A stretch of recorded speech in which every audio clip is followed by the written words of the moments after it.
In this video, I'm going to demonstrate how to set up a CSS grid system that we can later use to get the layout that we want.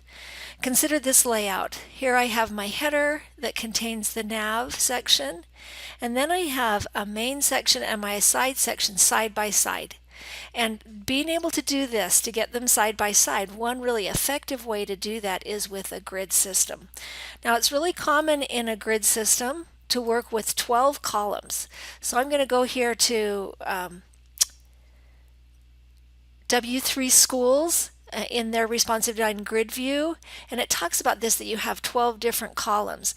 And once you set up these columns, then you can have different sections that span different parts of that. So here we have a portion of the web page that covers all 12 columns.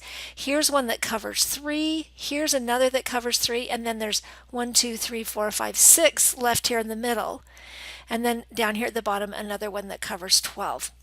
And using this kind of a grid system is something that you can set up by adding CSS. And we're going to do that now.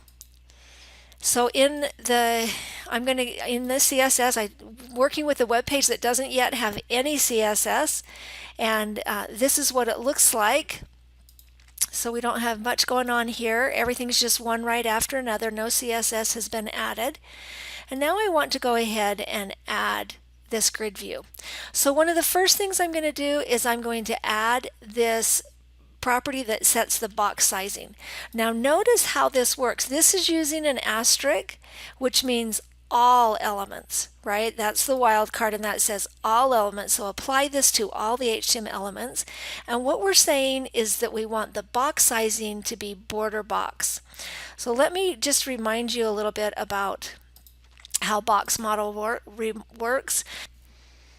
So here is a picture of the CSS box model, and it contains a content area, and then around that is the padding, and around that is the border, and then finally the margin. By default, each HTML element have these different parts, and when we set the width and the height of an element, what we're setting is just the width and the height of the content.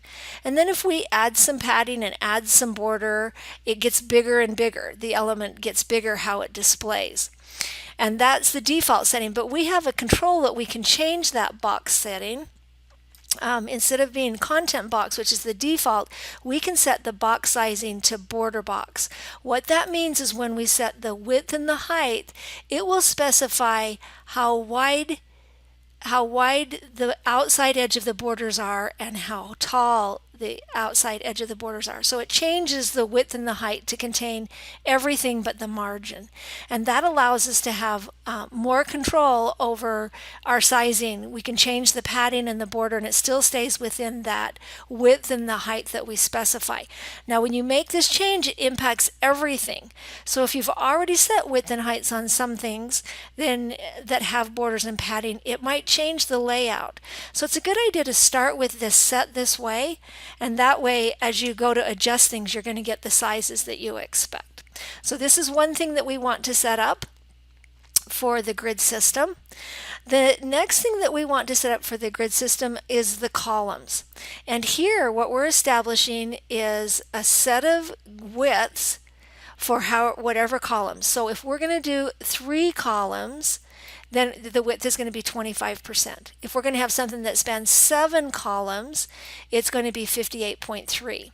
Notice that these are class names, and so once we define these in CSS, we can add these class values to any element, and it will specify this width for us. So here I'm going to add that so that we have all those columns to use. Now, so far I haven't used any class with those in my HTML yet. So we'll do that later, but right now I just want to get it set up so that I can use any number of grids that I want, right? Any number of columns that I want. I can make an element that's 6 columns big, I can make an element that's 10 columns wide, I can make an element that's 2 columns wide. This gives me the full range of columns that I need. All right, we're making progress here. Now what I want to do is add some details that will work with all of these. So the way to do a CSS that works with all of them is this special asterisk equals. So the class is set. So this rule will apply to any class that contains COL hyphen. All right, so if it contains any of those, so this one contains that, this one contains that, see how that will pick up all of those? So this is a special way to say a class that contains this. And that will pick up all these columns. And we're going to set the float to be left so that whatever element, however wide it is, it's going to float left and bump up against whatever element is there. It's going to have a padding of 15 pixels. And because we have that padding, because we have our border box set to border, our border sizing set to border box, that padding will be included as part of the width of the element. And here, this is just a border 1 pixel all red, and that's just something that W3 Schools has added so it's really visible. All right, so that's going to add it to each of those. All right, the one last thing is we're going to be setting up rows. So notice how we're going to do a row, and then we're going to do some columns within a row. When you get done with a row, you need to be able for it to end. So when I get done with this row that has 2 different elements that span different columns, I want it to end. And the way you get it to end nicely is that you put after the row this CSS. And here we go. So what this does is this says whenever I have class set to row, then just after that element, right? That's what this means. It means just after that element, set the content to nothing, clear both left and right. That's clearing those floats, and then display, go back to table. And that's just for right after when a row ends. So these are the 4 parts that you need to set up a grid system in CSS. Getting all those so you have the 12 columns that you can work with, and you can make any element however many columns wide you want.